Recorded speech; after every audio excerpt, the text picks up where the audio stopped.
आता ही ढोबळी मिरची किंवा शिमला मिरची याबद्दल आपण हिच्या खाण्याचे काय फायदे आहेत त्याबद्दल आपण थोडंसं जाणून घेऊया.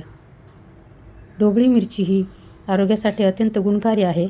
यात भरपूर व्हिटॅमिन सी, अँटीऑक्सिडंट्स आणि फायबर असतात. रोगप्रतिकारक शक्ती वाढवते. व्हिटॅमिन सी असल्यामुळं रोगप्रतिकारक शक्ती मजबूत करते आणि संसर्गाशी लढण्यास मदत करते. वजन नियंत्रित ठेवते. याच्यामध्ये कॅलरी खूप कमी असतात त्याच्यामुळं आणि फायबरचे प्रमाण खूप जास्त असते. याच्यामुळे पोट भरल्यासारखं वाटते आणि वजन कमी करण्यास मदत करते. पचनक्रियासुद्धा सुधारते ढोबळी मिरची खाल्ल्यामुळं. ढोबळी मिरची ही पोटाचे विकार, अपचन, गॅस, ॲसिडिटी दूर करण्यास गुणकारी ठरते. डोळ्यांचे आरोग्यसुद्धा ढोबळी मिरची खाण्यामुळे चांगले राहते. यात असणारे व्हिटॅमिन ए आणि ल्युटेन हे घटक डोळ्यांचे रक्षण करतात आणि मोतीबिंदूचा धोका टाळतात. शिमला मिरची ही किंवा ढोबळी मिरची त्वचेसाठीसुद्धा अतिशय उत्तम आहे. यात असणाऱ्या अँटीऑक्सिडंटमुळे त्वचेवरील सुरकुत्या कमी होतात. तसेच त्वचेचे नैसर्गिक तेज टिकवून ठेवण्यास मदत होते. असे हे ढोबळी मिरचीचे अनेक फायदे आहेत. तर ही ढोबळी मिरची आपण आहारामध्ये आवर्जून ठेवलीच पाहिजे. चला तर मग आपण आता रेसिपीला सुरुवात करूया. नमस्कार मंडळी, स्वागत आहे सर्वांचे. आज आपण बनवणार आहोत जरा हटके पद्धतीची भरलेली ढोबळी मिरची. आपण भरलेली ढोबळी मिरची खातोच, पण ही मिरची मी जरा वेगळ्या पद्धतीने बनवणार आहे. तर व्हिडिओ शेवटपर्यंत नक्की बघा, कुठेही स्किप करू नका आणि मला कमेंट्स बॉक्समध्ये नक्की सांगा रेसिपी कशी झाली. त्यासाठी मी इथं 3 मध्यम आकाराच्या ढोबळी मिरच्या घेतलेल्या आहेत. त्यांना मी आतून त्यांच्या सर्व बिया काढून स्वच्छ केलेला आहे. त्यात आपल्याला आता मसाले भरायचे. मी इथं एक बाऊल घेतलेला आहे आणि त्याच 3 ढोबळी मिरच्यांवरचा देठाचा भाग काढून त्याच्या बारीक फोडी केलेल्या आहेत आणि एक मोठा टोमॅटो कापलेला आहे. आता हेच आपल्याला सारण म्हणून आपल्याला त्या मिरचीमध्ये भरायचं आहे आणि ही रेसिपी आपल्याला बनवायची आहे. तर बघा आपण आता पुढे काय करायचं ते करूया. आपण इथं बाऊलमध्ये ढोबळी मिरच्या आणि टोमॅटोच्या फोडी घेतलेल्या आहेत ना, त्यात आपण आता डाळ्याचं अर्धी वाटी पीठ टाकूया. यानंतर आपल्याला यामध्ये अर्धी छोटी वाटी शेंगदाण्याचं पीठ टाकायचं आहे.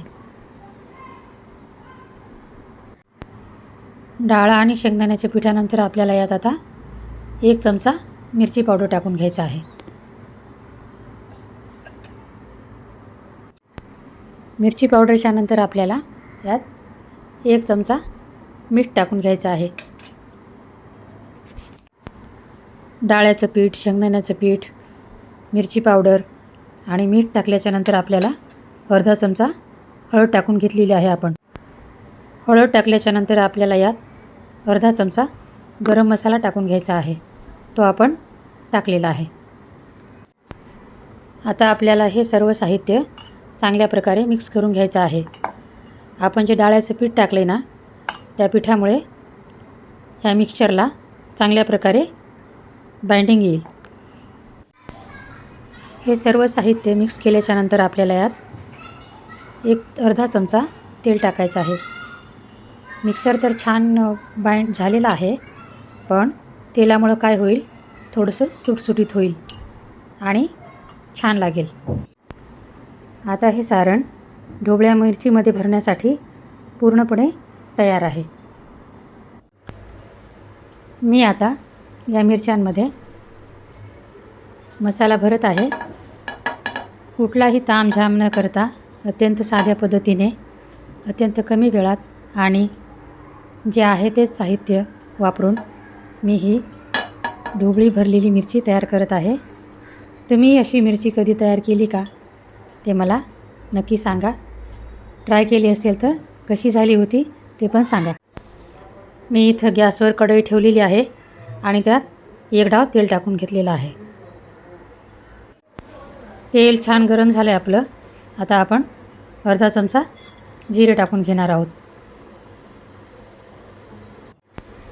जिरे चांगल्या प्रकारे कढलेले आहेत. आता आपण यात अर्धा चमचा लसूण आणि आल्याची पेस्ट टाकून घेतलेली आहे.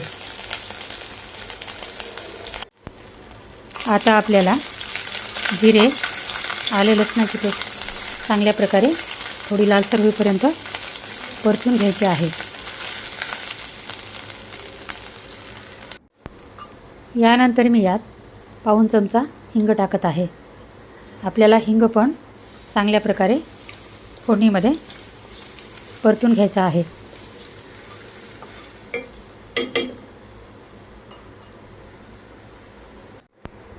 हे सर्व साहित्य तेलावर चांगल्या प्रकारे परतून झालेलं आहे. यात आपण आता भरलेली ढोबळी मिरची एक एक करून प्लेस करूया. कुठलीही पूर्वतयारी न करता मी ही रेसिपी बनवत आहे. जेवायला बसायच्या जस्ट 10 मिनिटं अगोदर मला वाटलं आज काहीतरी आपण वेगळा प्रकार बनवूया, म्हणून घरामध्ये जे अवेलेबल आहे साहित्य त्यातच मी ही भरलेली ढोबळी मिरची बनवत आहे. दिसायला तर खूप सुंदर दिसत आहे, चवीला पण त्याच्यापेक्षाही भारी असणार आहे. मिरच्यांमध्ये मसाला भरून झाल्याच्या नंतर थोडा मसाला उरला होता, तो मसाला पण मी यात टाकत आहे. कधी कधी अशी पण भाजी ट्राय करायला पाहिजे. जी लोक ढोबळी मिरची खात नाहीत ती लोक पण आवडीनं ही भाजी खातील. मी ही भाजी कधीही ट्राय केली नव्हती, पहिल्यांदाच बनवत आहे आणि मला पूर्ण खात्री आहे की ही भाजी खूप टेस्टी आणि छान होणार आहे. मी त्याच मसाल्याच्या बाऊलमध्ये थोडंसं कोमट पाणी घेतलेलं आहे आणि एवढंच पाणी टाकणार आहे, कारण जास्त जर पाणी टाकलं तर मिरच्या गिजगिज होतील. आपल्याला ही भाजी वाफेवरती शिजून घ्यायची आहे. जास्त जर पाणी टाकलं ना भाजीमध्ये तर मिरच्या साबूत दिसणार नाहीत. आता आपण गॅस सिम केलेला आहे आणि त्याच्यावरतीच आपल्याला हे जस्ट 5 मिनिटं झाकून ठेवायचं आहे. तुम्ही बघू शकता आपण थोडंसंच पाणी टाकलं होतं, त्याचीच आता वाफ तयार झाली आहे आणि भाजी चांगल्या प्रकारे शिजत आहे. आफ्टर 5 मिनिट्स आपण हे ओपन करून बघूया. बघा, मसाला छान शिजलेला आहे आणि आपल्या मिरच्या पण छान शिजलेल्या आहेत. एकतर त्या कच्च्या पण नाही आहेत आणि एकतर त्या खूप नरम अशा पण झालेल्या नाही आहेत आणि दिसायला पण एकदम सुंदर दिसत आहे सगळं. आपल्या मिरच्या पण छान शिजलेल्या आहेत. एकतर त्या कच्च्या पण नाही आहेत आणि एकतर त्या खूप नरम अशा पण झालेल्या नाही आहेत आणि दिसायला पण एकदम सुंदर दिसत आहे सगळं. हे रेसिपी बघितल्याबद्दल सर्वांचे खूप खूप धन्यवाद. पुन्हा एकदा भेटूया अशाच एका नवीन रेसिपीसोबत. तोपर्यंत सर्वांना नमस्कार.